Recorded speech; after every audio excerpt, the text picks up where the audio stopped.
Las palabras no solo describen la realidad. También la transforman y la conforman. Democracia, Memoria, hogar, derecho, intuición. número. En este podcast, cada semana conversamos con un especialista diferente sobre una palabra clave para comprender el mundo. Una semana, Una palabra.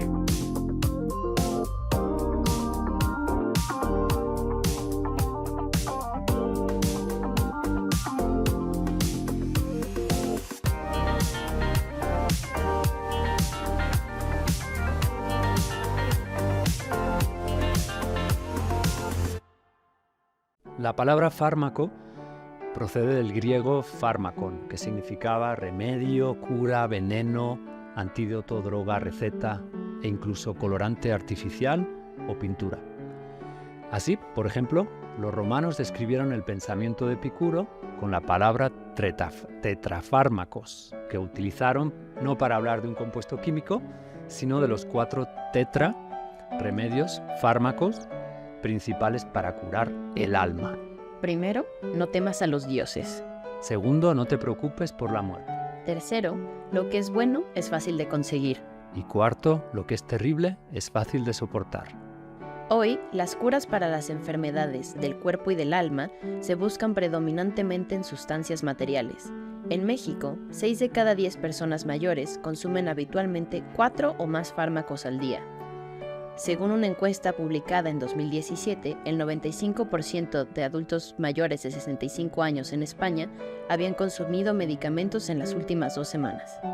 En el 2013, la revista Mayo Clinic Proceedings publicó que, en Estados Unidos, casi el 70% de la población tomaba por lo menos un medicamento recetado. Los más recetados eran para tratar afecciones cardíacas o diabetes. Los segundos, antidepresivos. Los terceros, opioides. ¿Qué son los fármacos? ¿Quién los valida? ¿Qué tan efectivos son? ¿Por qué 2021 fue el año con más muertes por sobredosis en Estados Unidos desde que se tiene registro? ¿Es la lógica de mercado la que explica que se receten anfetaminas a niños con trastornos de déficit de atención o potentes antidepresivos ante cualquier asomo de tristeza? ¿Tiene sentido que la facturación de Pfizer pasara de algo menos de 500 millones de euros en 2020, antes de la pandemia, a más de 17.000 millones de euros en 2021? Para dialogar sobre estas y otras cuestiones, hoy nos acompaña Adrián Rubli. Adrián Rubli Ornelas es doctor en Economía por la Universidad de Brown y profesor titular del Departamento Académico de Administración del ITAM. Se dedica a estudiar especialmente la relación entre los proveedores de servicios de salud, las políticas públicas y la población. Por una de sus investigaciones, en el 2018 fue galardonado con el Premio de Economía Joaquín Xirau y Casa. Joaquín Xirau, ¿no? Catalá. Sí, Xirau. Muy bien. Lo leí. Pues bienvenido, Adrián. Muchísimas gracias por acompañarnos. Muchas gracias por la invitación. ¿Cómo describirías lo que es un fármaco? Tú, que no eres farmacéutico, que no eres químico, pero que estudias el fenómeno de los fármacos desde la economía. Rescatando un poco lo que decías al principio, creo que los fármacos son innovación, son tecnología, pero también está como esa otra cara de la moneda que tiene que ver con potencial peligro, ¿no? Y entonces, creo que como economista, mi mejor manera de entender un fármaco es como una tecnología que nos ayuda a producir mayor capital humano, en este caso, capital humano que tiene que ver con salud, pero existe un problema fundamental que es el de la información. Como persona común y corriente normal, sé que existen fármacos, pero no sé cuáles son los fármacos que serían los mejores para mí, para lo que sea que me está pasando, el problema que sea que tengo. Y entonces, pues podemos caer en situaciones de abuso de parte de personas, consumidores, pero también problemas alrededor de cómo los proveedores de salud, ¿no? O sea, doctores, etcétera, farmacistas, pueden estar a lo mejor sobre recetando o no recetando suficientes o no recetando los correctos medicamentos. Recetando lo más caro. O lo más caro o el de marca en lugar del de genérico, etc. ¿Y qué distinguiría a una droga legal de una droga ilegal? O sea, drug en el sentido de inglés, fármaco, a un fármaco legal de uno ilegal. O sea, definitivamente nada más una decisión completamente arbitraria de la sociedad sobre qué es legal y qué es ilegal. Tengo además de mi investigación en México, también tengo un poco de investigación en Estados Unidos, con una coautora que es una muy querida amiga del doctorado, Angélica Meinhofer, donde investigamos básicamente cuáles son las consecuencias en distintas ramas y en distintas áreas de la legalización de la marihuana. Ya te me adelantaste. Sí, te quería preguntar sobre eso, sí. Exacto. Y entonces, o sea, un poco tratando de regresar a la parte de, bueno, ¿qué distingue lo legal de lo ilegal? Pues una decisión, ¿no? Tanto las personas que se dedican a la salud pública como los economistas de la salud sabemos y tenemos evidencia muy concreta de que el alcohol es muy dañino, pero es una droga, un fármaco, digamos, que socialmente es aceptable y que pues, se consume y como que nadie lo ve mal, mientras que hay otros fármacos que pues, pueden tener connotaciones sociales mucho más negativas, ¿no? Como puede ser a lo mejor la marihuana, o como era la marihuana a lo mejor en ciertas generaciones, cuando en realidad pues, la evidencia de los daños que puede ocasionar pues, es mucho menor en términos comparativos, ¿no? Bueno, ya que mencionaste tu investigación sobre la marihuana, en ella vienes a decir cómo el que se haya legalizado en algunos estados de Estados Unidos quizás ha provocado cambios en el mercado de las drogas ilegales, ¿no? ¿Nos podrías explicar un poquito más esto? Sí, o sea, justo hay un poco como dos preguntas alrededor de la legalización de una droga que antes era ilegal, ¿no?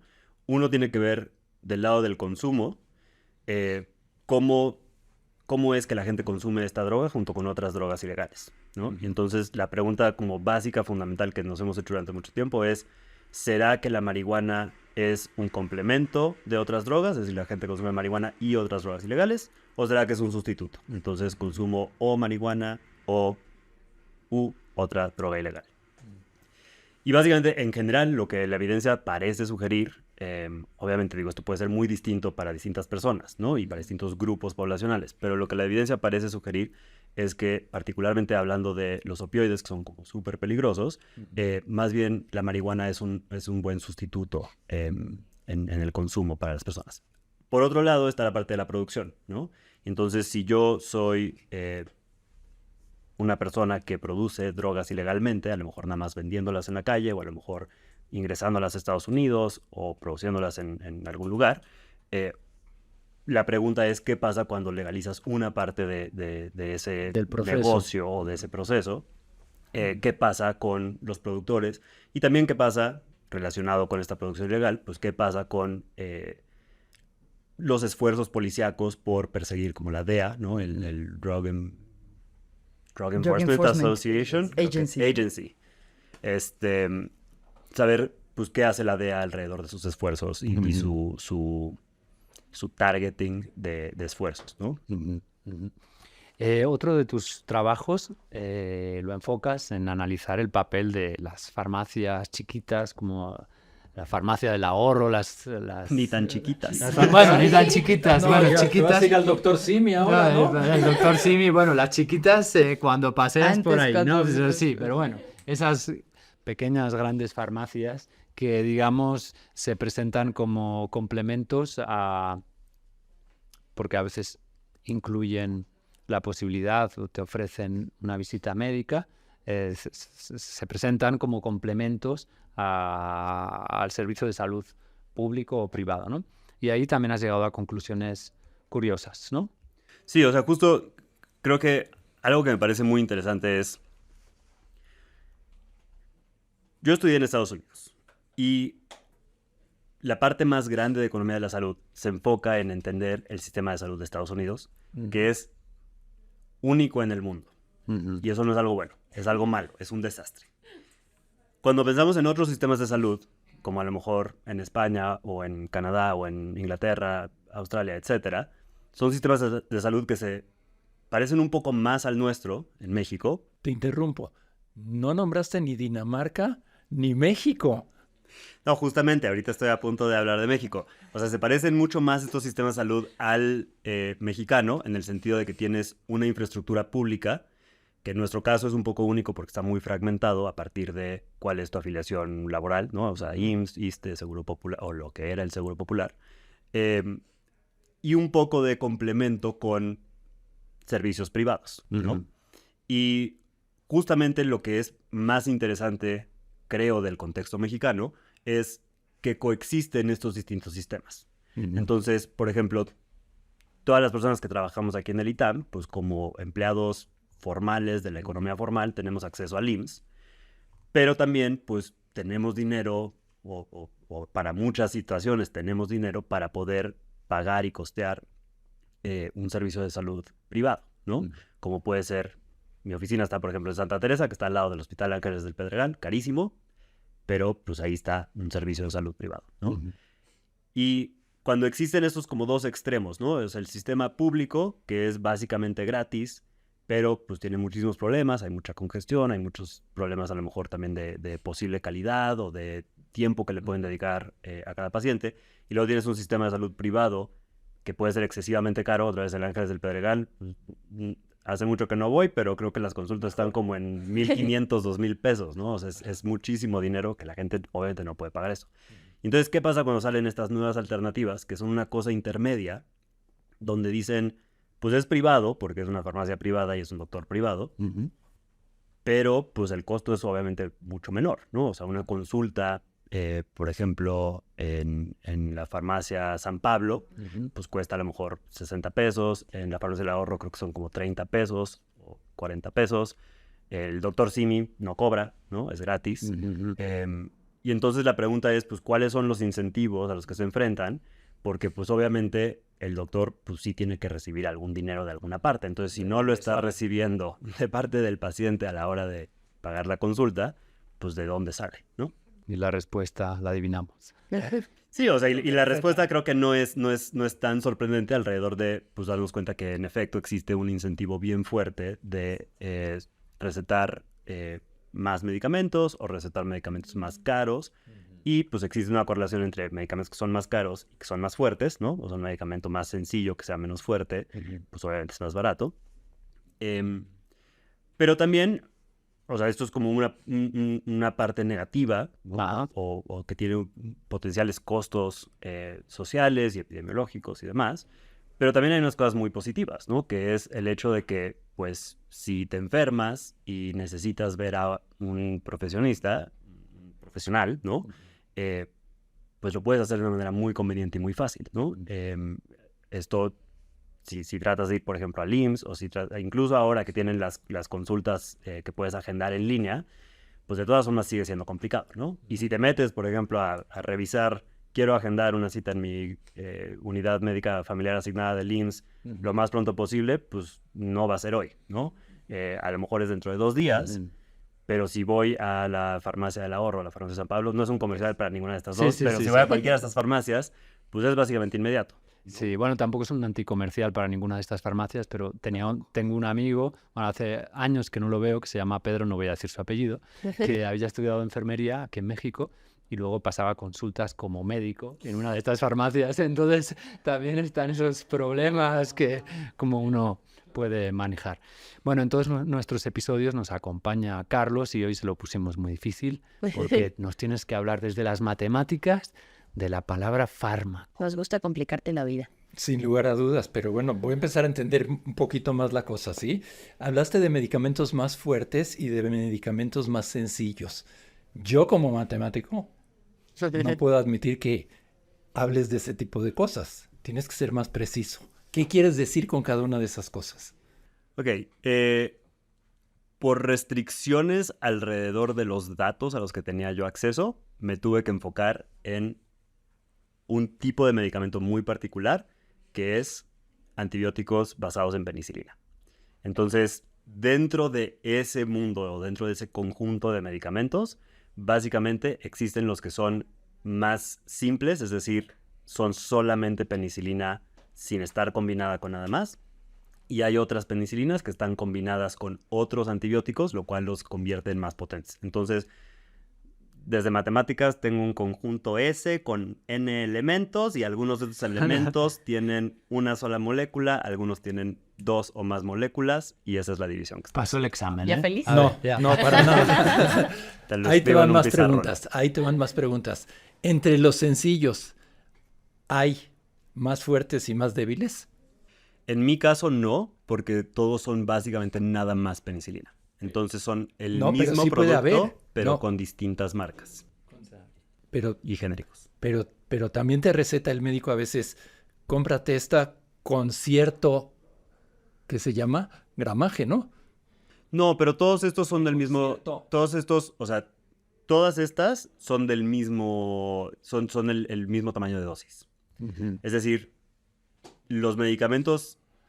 Así es como es, Carlos. Los medicamentos que están en mi base de datos, que son, otra vez, un segmento pequeño de el subconjunto de medicamentos que son antibióticos, solamente funcionan de esta forma, ¿no? Entonces, no existe una diferencia entre, por ejemplo, penicilina solita con penicilina con ácido clavulánico, Ok. alrededor de cuál es el gramaje o el miligramaje de esos tabletes. Claro. O sea, Entonces, ¿qué mejor muerta que sencilla, es lo que dicen en este caso. Entonces, ¿qué estudiaste? Es decir, lo que estudiaste es distintos tipos de penicilinas sencillas o distintas marcas En efecto, con el mismo gramaje. o sea, lo que tengo son penicilina sola, que es básicamente la sencilla, y es la que la Organización Mundial de la Salud, también como documentos del IMSS y de la Secretaría de Salud, dicen esto es lo que deberías de tomar si necesitas una bacteria, si necesitas un antibiótico, versus otros que son más fuertes porque vienen con ácido clavulánico o algún otro componente. Perfecto. Y dentro de estas dos categorías existen distintas marcas, incluidas distintas genéricas. Y hay algo parecido, que te interrumpo, que sucedió en 2015, se descubrió un eficaz tratamiento contra la hepatitis C y una enfermedad que entonces afectaba a 170 millones de personas en el mundo. Y entonces resultó que el tratamiento en Estados Unidos costaba $85,000 por persona, $500 por persona en Egipto y $80 por persona en India. El mismo tratamiento con el mismo compuesto químico. Entonces no sé si esto tiene que ver con esto que estudia Adrián, de cómo, pues bueno, no necesariamente lo que se receta está en función de los compuestos, sino de otros asuntos, ¿no? Con lo que Pero más bueno, tiene eso que ver es hablaremos. que es el mismo compuesto químico con la misma cantidad. Entonces lo fundamental es que tengan el mismo gramaje, pero eso no ha sido así siempre.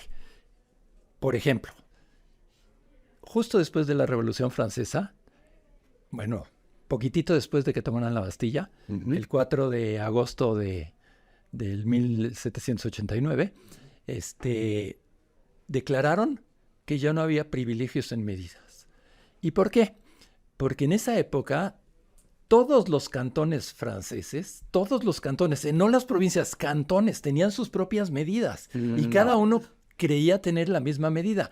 Entonces, trasladando esto O sea, ahorita... le llamaban igual, por Le ejemplo, llamaban un exactamente metro, igual, pero sí. el metro medía diferente. Sí, pero no le llamaban en el metro sur. porque Ok. el metro, ahorita te voy a Ok, contar de también la acuerdo. historia. Es decir, el estudio que hace Adrián no lo podía haber hecho en esa época porque no podía medir de la misma Ya. manera en un sitio y en otro, ¿sí? Por eso es tan importante la oficina de pesos y medidas que existe en Francia. Eso sucede también con el alcohol, que en Que- algún lugar te dicen, no, bebí un poquito. Y dices, esto es un poquito de reminiscencia de eso. Por eso es muy importante el poder medir todas esas cosas, ¿sí? Ah. Y tiene toda una historia que es realmente fascinante, pero fue finalmente en el siglo XVIII cuando realmente se implantaron las nuevas medidas, ¿sí? Empezaron por la cuestión de las longitudes y de los pesos. Para la longitud, en Italia, uno propuso que se hiciera como lo proponía ya de hecho Galileo, con un péndulo, que la longitud del péndulo fuese lo que se le iba a llamar un metro, y el péndulo debía de oscilar en un segundo, ¿sí? Es decir, el periodo del péndulo debía de ser de un segundo, y entonces la longitud correspondiente es a lo que se le llamaría un metro. Luego hubo evoluciones y todo eso, ¿sí? Pero así fue como poco a poco llegaron a tener medidas estándar en todo el mundo, que no se crean que fue fácil, no fue más que hasta finales casi del siglo XIX, y todavía no los americanos y los ingleses no adoptan realmente el sistema decimal que es tan bueno y que ayuda tanto porque es fácil, al ser decimal, base 10 es muy fácil para sumar, nuestras manos, nuestros pies, tenemos 10 dedos. ¿Tú cuentas con tus pies? 10 pesos. A veces sí te ayuda, ¿eh? Cuando lo necesitas. Cuando haga falta. Pero hay gentes, por ejemplo, fíjate que es tan importante que los mayas utilizaron base 20, contando los pies. En todo Mesoamérica, ¿no? Claro. Entonces sí es importante el tener en cuenta ese tipo de cosas, ¿no? Entonces es fundamental para cualquier cosa de fármacos hablar del gramaje. No es lo mismo que te den fentanilo para quitarte un dolor o para no sé qué, no sé cuánto, en un gramaje médico a que te eches un chocho de los que venden por ahí. Yo creo que hay una enorme diferencia. Con fentanilo, yo creo que hay cosas... el mejor gramaje es cero gramaje. Bueno, pero hay medicinas que sí lo tienen, ¿eh? Pero... Eso sí te lo puedo decir. ¿Qué tanto especulan las farmacéuticas? Y te lo digo regresando a la pregunta en la que estábamos antes. ¿Especulan con qué? Especulan con productos que son iguales, pero que cuestan diferente. Por ejemplo, otro dato que encontraba ahora preparando la charla, que lo encontraba, pero no lo encuentro ahora. No, sí, es bueno, que por ejemplo, los genéricos, ¿no?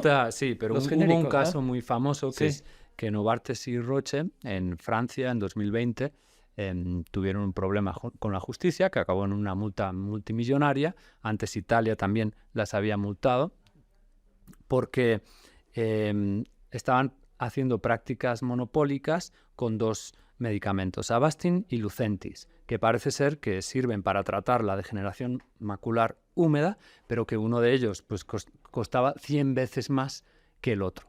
Entonces, en Francia se dieron cuenta que un medicamento para tratar el cáncer también servía para tratar la degeneración macular húmeda y lo empezaron a utilizar, ¿no? Cuando las grandes compañías lo que pretendían es prácticamente el mismo producto, pero en una cajita diferente, venderlo 100 veces más caro. ¿Cuál es el papel de estas prácticas que, pues así contadas, uno diría que son absolutamente inmorales en el mercado de las farmacéuticas? O sea, creo que, regresando a lo que decía al principio, es un problema de información, ¿no? Ajá. Entonces, en México hace muchos años, antes del 2010, existían medicamentos que no eran genéricos, eran similares, de donde salió realmente el Dr. Simi.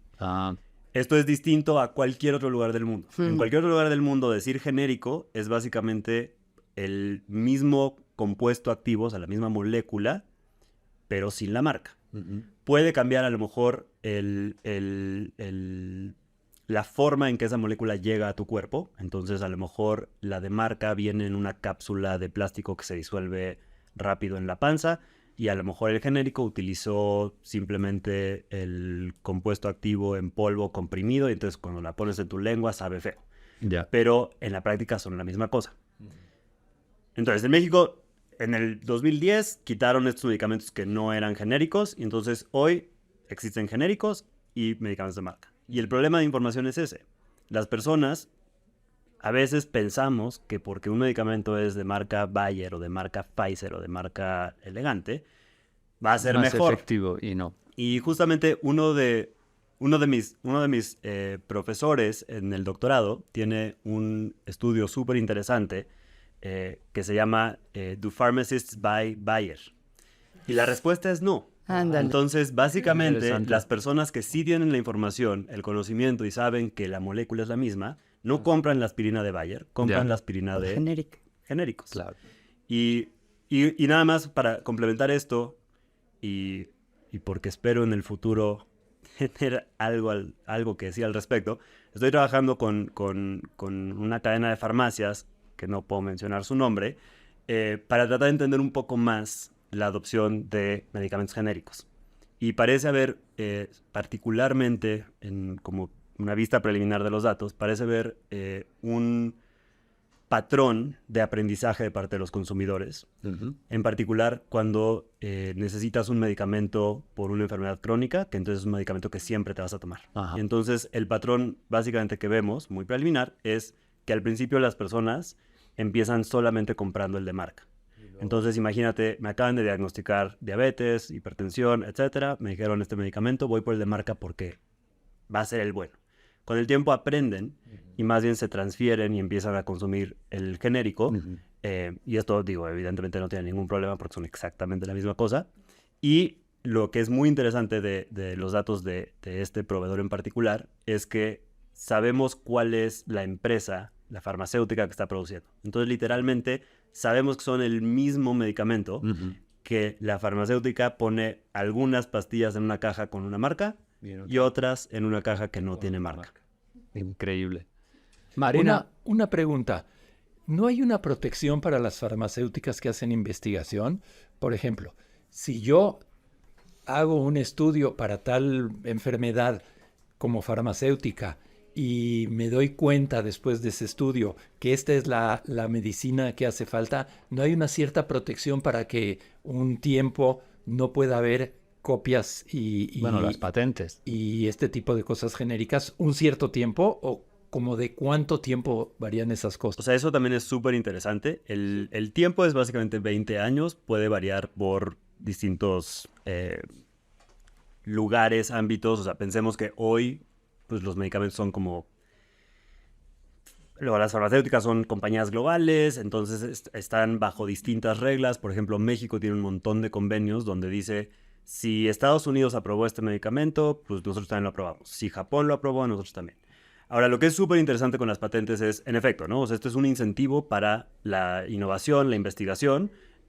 La patente es básicamente un monopolio temporal, ¿no? Entonces hay como dos ramas de investigación que me parecen muy interesantes. Una es, ¿qué pasa cuando vencen las patentes? Y en efecto, similar a lo que decías, Javier, hay un montón de evidencia de patentes que vencieron para, por ejemplo, medicamentos que son para el corazón o para la presión arterial, etcétera, que básicamente cuando vence la patente cambia un montón el tipo de consumo, entran todos estos nuevos farmacéuticas que están produciendo la misma cosa y esto lleva un montón de cambios en los patrones de consumo y posiblemente mayor adhesión de parte de las personas a su medicamento que necesitan. Por otro lado, está todas las historias que tienen que ver con cómo las farmacéuticas tratan de jugar y pues tienen un equipo legal grandote, tratan de jugar con las patentes.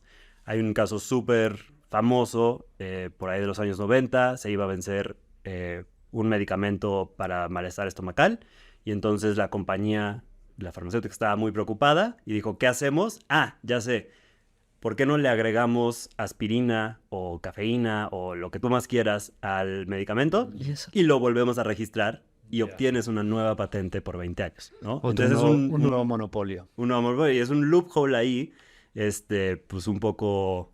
Tétrico, truculento, pero también está el otro caso, donde también las farmacéuticas gastan mucho dinero sus equipos legales en demandar a otras farmacéuticas para removerles la patente que tienen.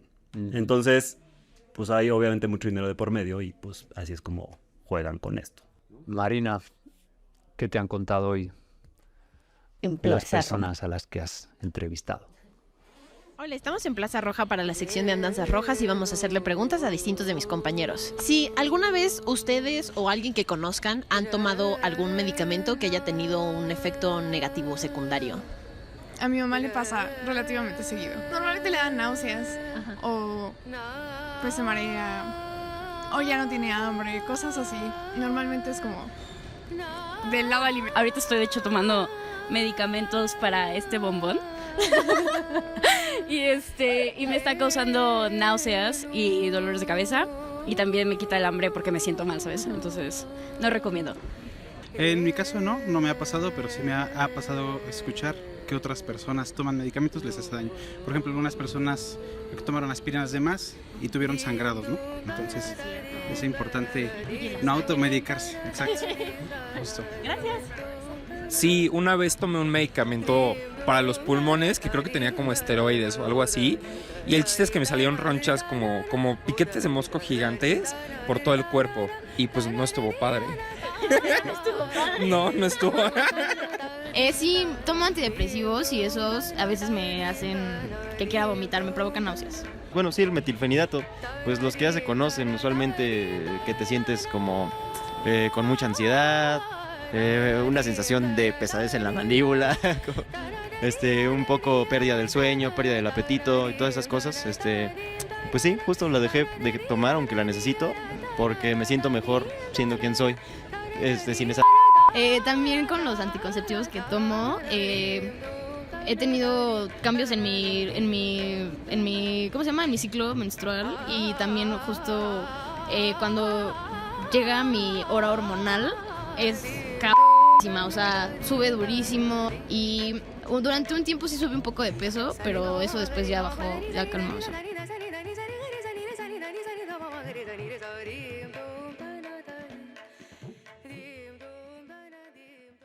Misma pregunta para ti. Si alguna vez has tomado algún medicamento que te haya causado un efecto secundario que no haya estado chulo.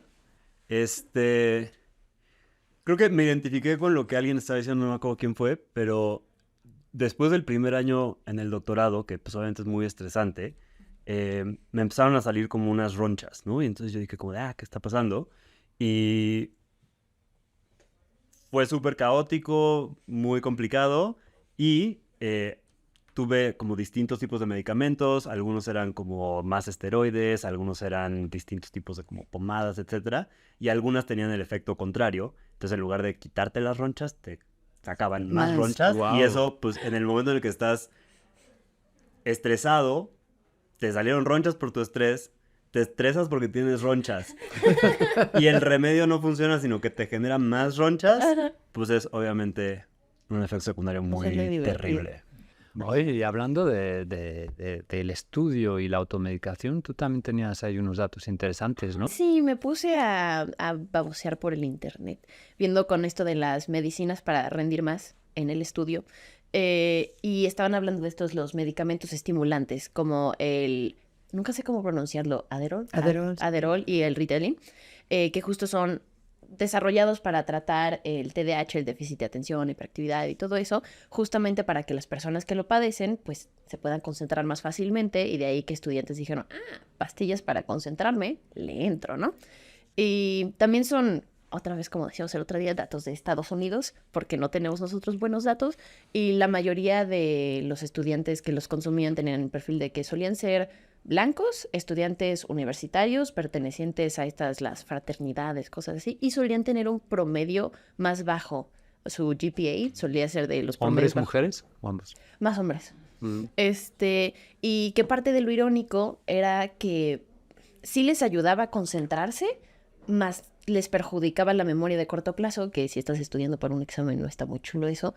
Y pensando en eso me quedé con la duda de si sabes algo sobre los debates, como de qué tan fácil debe de ser, fácil o complejo, el acceso a los medicamentos para justo no caer en este tipo de abusos, pero que las personas que lo necesitan no necesitan pasar por una burocracia gigantesca para conseguirse su pastillita o algo así.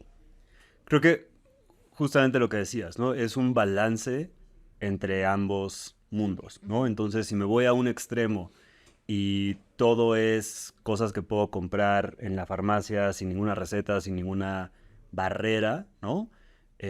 Pues tenemos un montón de problemas, ¿no? Justamente en 2010 en México pasaron esta ley que hace que tengamos que presentar nuestra receta médica cuando compramos ciertos medicamentos como antibióticos en la farmacia, ¿no?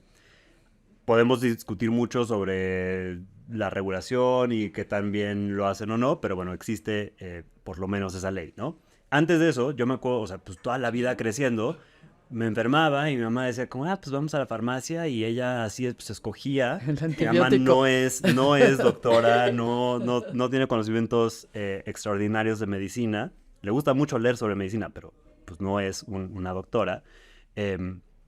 Y eso es terrible, ¿no? Y justo la razón por la que pasó esta ley en 2010 fue porque todo se exacerbó horriblemente con la pandemia de H1N1 en 2009, porque todo mundo fue a las farmacias y compraban lo que se les ocurriera sin necesidad de una receta, ¿no?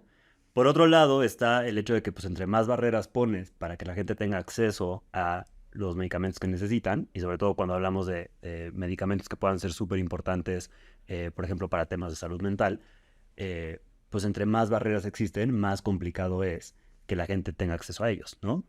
Por ejemplo, nada que ver con salud mental, pero también rescatando lo que decía alguien en el video sobre anticonceptivos, en Estados Unidos, que es donde hay un montón de investigación al respecto, sabemos que en los estados donde no era requisito que tu mamá entrara contigo a ver al ginecólogo para tener acceso a anticonceptivos, pues la gente obviamente usaba más anticonceptivos, había menos embarazos no deseados, había menos matrimonios jóvenes, o sea, de niñas casándose a sus 18 años, etcétera. Y pues todo esto pues no es suficiente que existan los anticonceptivos, no es suficiente que haya doctores que te los pueden dar, necesitas poder tener acceso sin tantas barreras, ¿no? Eso no significa que pues queramos un mundo en el que la gente pueda ir a la farmacia y comprar anticonceptivos sin saber qué es lo que está haciendo, porque en efecto pues puede haber muchísimas reacciones adversas, o puede haber problemas, o porque pues, simplemente distintos cuerpos con distintos problemas, con distintas historiales médicos, pues interactúan de manera distinta, ¿no? Salud mental, automedicación. Es el momento de oír a nuestra psicóloga de confianza, Margarita. ¿Qué tienes hoy para nosotros? Gracias. Bueno, pues al pensar en fármacos, obviamente pensé en los psicofármacos, que son las sustancias que tienen un efecto sobre el sistema nervioso, y los que más se usan básicamente son, bueno, tú me dirás, Adrián, pero por lo que yo leo son 4 tipos, ¿no? Los estabilizadores del estado de ánimo, como el litio, que es el que se ha usado desde hace más de un siglo, los antidepresivos de diferentes tipos, los ansiolíticos y los antipsicóticos para problemas muy severos. Y por lo que estaba leyendo, a nivel mundial, casi el 10% de la población usa algún tipo de medicina de este tipo, pero varía mucho de país a país. Wow. En Estados Unidos, 1 de cada 5 personas. Y en México no encontré, por más que busqué, no encontré la cifra en México. Pero sí que en México se duplicó el uso de medicinas psiquiátricas a raíz de la pandemia. Y que la tercera parte de las medicinas que se recetan en México son psicofármacos. Y ahí quería compartir, qué bueno que hablaste de la información, Adrián, porque pensaba que es difícil para todos tener información. Por ejemplo, en la formación como psicólogos, como que el tratamiento ideal para la depresión, de moderada a severa, es una combinación de fármacos y psicoterapia. Es lo que siempre se nos enseña, y es lo que yo hago. Si veo clientes de terapia, cuando hay una depresión ya moderada, siempre los refiero con un psiquiatra. Pero luego, si te pones a ver con cuidado las investigaciones sobre la eficacia de los antidepresivos, ya la cosa no está tan clara, porque los estudios metaanalíticos indican que sí tiene un efecto, pero no es un súper efecto, ¿no? Es un efecto bastante pequeño. Entonces, no sé, y me habla de la complejidad de tener que tomar decisiones con pues, datos y conocimiento que siempre está en evolución. Y luego fallas en los procesos, porque, por ejemplo, hubo un escándalo hace unos años en el que se encontró que había muchísimos estudios que no encontraban eficacia de los antidepresivos, guardados literalmente en el cajón y no se mandaron a publicar. Entonces hay como una sobrerepresentación de los estudios en los que sí se encuentran efectos. Bueno, y aparte, no solo de manera a veces intencional, en general se ha visto que hay una tendencia en todas las publicaciones a publicar más las investigaciones en las que sí se encuentra un efecto de lo que estás estudiando versus en los que no. Entonces, bueno, sí, complementando lo que dices, justamente yo leía que los antidepresivos parece ser que cuando la depresión es leve, yendo hacia moderada, no hay ninguna evidencia científica de que sean eficientes. Y que cuando es de mediana a severa, ahí sí hay eficiencia, pero a veces la causa de la cura puede ser la terapia complementaria que están llevando.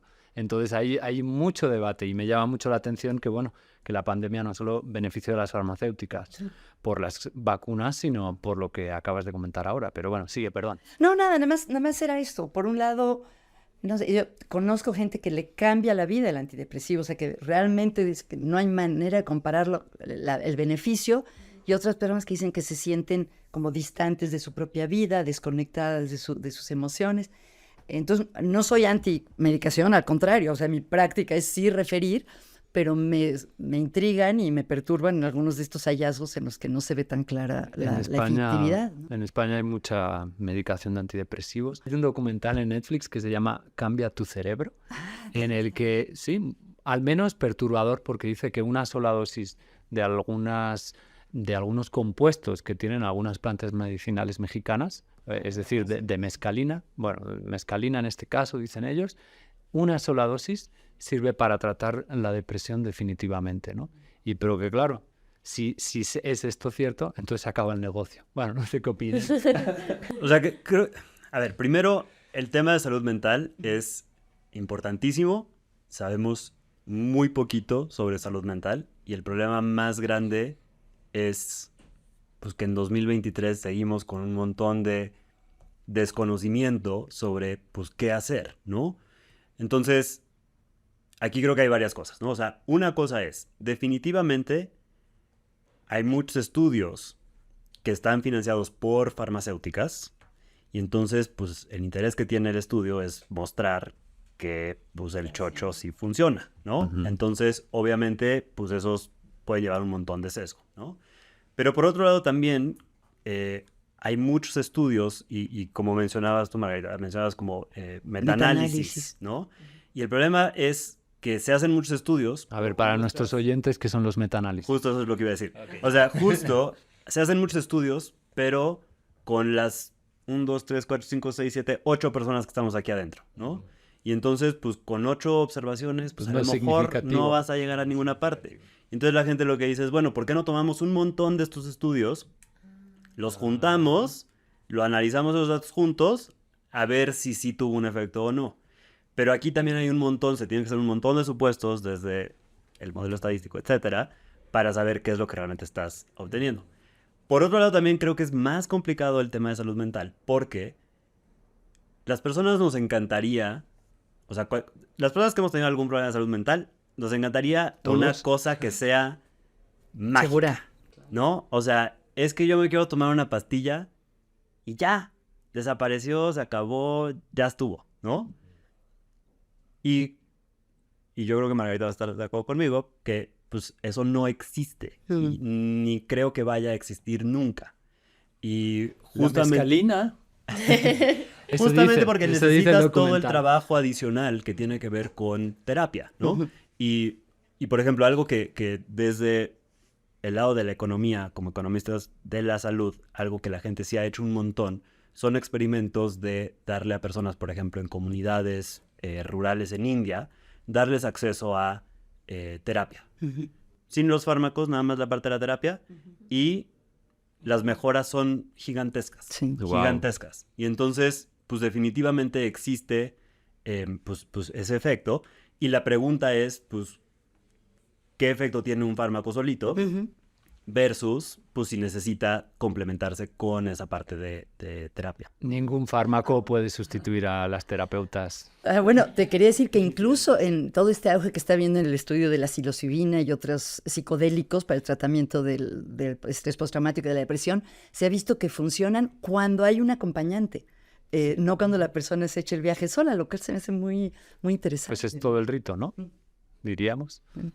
¿Qué tan fácil es hacer este tipo de estudios? Porque yo no creo que la gente se preste mucho. Por ejemplo, si yo estoy bien, que me digan, te vamos a dar un antidepresivo a ver cómo te sientes.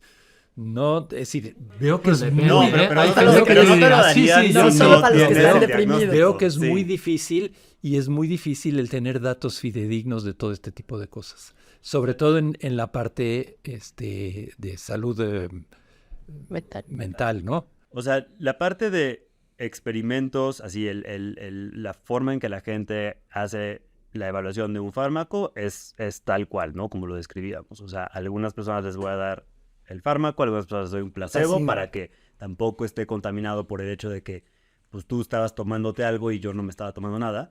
Pero tampoco se trata de darle medicinas a quien no lo necesita, ¿no? Entonces, así como no le darías un antidepresivo a alguien que no tenga un diagnóstico clínico de depresión, que también esa es otra cosa. Sí, que o sea, cabe mencionar que, o sea, creo que en salud mental cometemos el error de decir cosas como, ay, estoy súper deprimido, cuando me refiero a... Estoy triste. Estoy un poco triste, ¿no? Sí. Eso es otra pregunta. ¿Cómo miden eso? Porque para que te funcione tu experimento, deben de estar más o menos en el mismo estado las personas. ¿Cómo miden en que efectivamente están en el mismo estado, sí? Pero eso es porque es súper difícil medir el estado mental de cada persona. O el estado anímico. Sí hay... O el estado anímico, o ese tipo de cosas. No es nada fácil medirlo, ¿no? Pues la mayoría son autorreportes, pero se ha visto que sí son confiables, aunque como con la felicidad, aunque es algo subjetivo, hay escalas y inventarios que sí se considera que son bastante confiables y válidos. Pero además, si aleatoriamente a todas las personas que en una escala que pueda tener problemas o no pueda tener problemas en la medición, si todas las personas que estábamos en cierto rango, dices, ok, aleatoriamente a la mitad les voy a dar un fármaco y a la otra mitad les voy a dar un placebo, pues los errores en la medición de esa escala, Sí, no sé. pues deben en equilibrio. promedio ser los mismos entre ambos grupos. Ojalá. O sea, es lo que esperarías aleatorizando, a lo mejor no una vez, pero pues cuando repites esto más veces, pues eventualmente llegas a eso. Bueno, pues Adrián, muchísimas gracias por explicarnos un poquito cómo funciona la lógica de mercado en torno a los fármacos. Buenísimo. Muchísimas gracias por la Gracias a invitación. ti. Una forma habitual de explicar en qué consisten las 4 nobles verdades del budismo es por comparación con un tratamiento médico. Primero, el médico identifica que hay dolor y enfermedad, como el Buda constató que hay sufrimiento. Segundo, el médico diagnostica la causa del dolor. La causa del sufrimiento es el apego, la sed de existencia. Tercero, el médico propone un tratamiento. El Buda propone la cesación completa de este anhelo, de la sed de cosas vanas. Cuarto, se lleva a cabo el tratamiento y se alcanza la curación. El Buda propone, como fármaco contra el sufrimiento y vía hacia el nirvana, el noble sendero óctuple. Desechando el placer y el dolor, e incluso antes de que desaparezcan el júbilo y la depresión, alcanza el cuarto trance, en que no hay placer ni dolor, y que lleva consigo la pureza de la memoria y de la ecuanimidad, y en él permanece. A esto, monjes, se llama recta meditación. Ojalá pláticas como la de hoy, con nuestro invitado especial, Adrián Rubli, y nuestros amigos de siempre, nos lleven a inesperadamente dar con un antiquísimo fármaco que, dicen los que lo han probado, es absolutamente eficaz. La recta visión. Yo pensé que decir el amor. También. ¿Una semana? Una palabra. Este programa ha sido posible gracias al Departamento Académico de Lenguas y al CARLE. El Centro ITAM de Estudios del Bienestar. El Departamento Académico de Matemáticas. Y la Oficina de Comunicación ITAM adscrita a la Dirección de Desarrollo y Comunicación Institucional. Y por supuesto de nuestros amigos invisibles, Pablo, Emiliano, Miguel y Camila. ¿Una semana? Una palabra. ¿Qué le querías preguntar sobre la marihuana? Lo tienen muy bien medido, tienen muy bien medidos los efectos que hace la marihuana. Y la venden en realidad, bueno, ¿Dónde la venden, Carlos, la marihuana? Aquí en México ya está empezando, aquí ya está empezando, ¿sí? No, hombre, en mi época te tenías que ir a buscarla quién sabe dónde y quién sabe qué te daban. Te daban ahí, se llamaba un guato. ¿Un guato? Entonces te daban un envoltorio en periódico y ahí te lo llevabas y a ver qué salía, ¿sí? No se va a publicar, ¿eh? No me arrepiento en lo más mínimo. Perfecto. ¿sí? Pero ahora actualmente ya no es así. Pero actualmente ya no es así. Actualmente en los lugares que puedes comprar marihuana, por ejemplo. Qué enterado que está. No, hombre, todos estamos enterados. Por ejemplo, en ¿Yo no? Ámsterdam, te la dan diciéndote los efectos que te van a causar. Y hay marihuana que te dicen, no, esta te la tienes que fumar aquí, o tomar aquí, o hacer tu té aquí, o lo que venga al caso aquí, porque te cuidan. Entonces, ¿hasta dónde estas cosas y ahora en Ámsterdam están furiosos y ya quieren quitarse de todo eso. Pero ahora se quieren quitar de eso porque dicen que han recibido mucho turismo drogadicto, ¿sí? Sí, pero entonces, se quejaban en particular de los británicos que van un montón y etcétera. No, claro. Pero eso es un tema de regulación, ¿no? O sea, a ver, o sea, hay dos posturas que puedes tener, ¿no? Puedes tener la postura paternalista y decir que el gobierno sea el que me diga qué es lo que puedo y no puedo consumir, y entonces el gobierno decide, pues el alcohol no está tan mal, ese sí. Ahora ya pienso que la marihuana tampoco está tan mal, esa también. Pues así pero vamos, la cocaína ¿no? es así, definitivamente no. Así vamos. El problema es que cuando tienes esa visión paternalista, pues surge un mercado negro porque la gente no va a dejar de consumir fármacos. Y en el mercado negro no hay regulación. Claro. Entonces, una vez que regulas un mercado y una vez que dices, esto es legal, pues sabes perfectamente bien lo que estás consumiendo, ¿no? Hace unos años fui a una conferencia en Denver, donde también es legal la marihuana, y... A una conferencia, ¿no? A una conferencia. Y entrar a la tienda, pues está súper regulado, ¿no? O sea, tienes que dar tu pasaporte o tu identificación, te dan toda la explicación, el gramaje, qué tanto te importa. Está es súper bien calculado. Las distintas presentaciones también todo está como muy bien calculado y muy bien puesto. Pero eso justamente ayuda a proveer de información a quien quiere consumir para que no te sorprendas. Cuando compras algo en la calle, si es que compras algo en la calle, ¿quién sabe qué estás comprando? Y hay un montón de estudios también donde van personas, compran cosas en la calle, luego lo analizan en un laboratorio y se dan cuenta que en el mejor de los casos viene mezclado con algo que no es dañino. En el peor de los casos está mezclado con algo Yo de hecho tenía una pregunta que te la voy a hacer.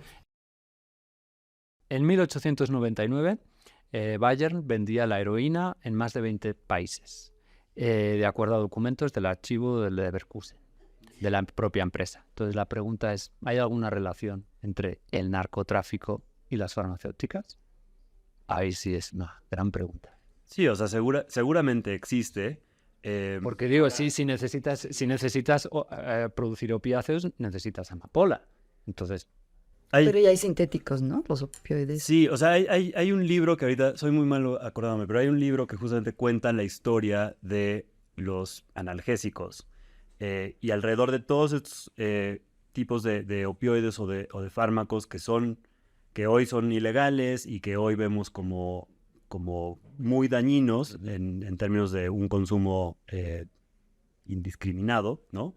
Pero que en su época pues, eran simplemente la medicina que una farmacéutica había creado en esta como incansable lucha por generar algún fármaco o algún medicamento que ayude a aliviar dolor, ¿no?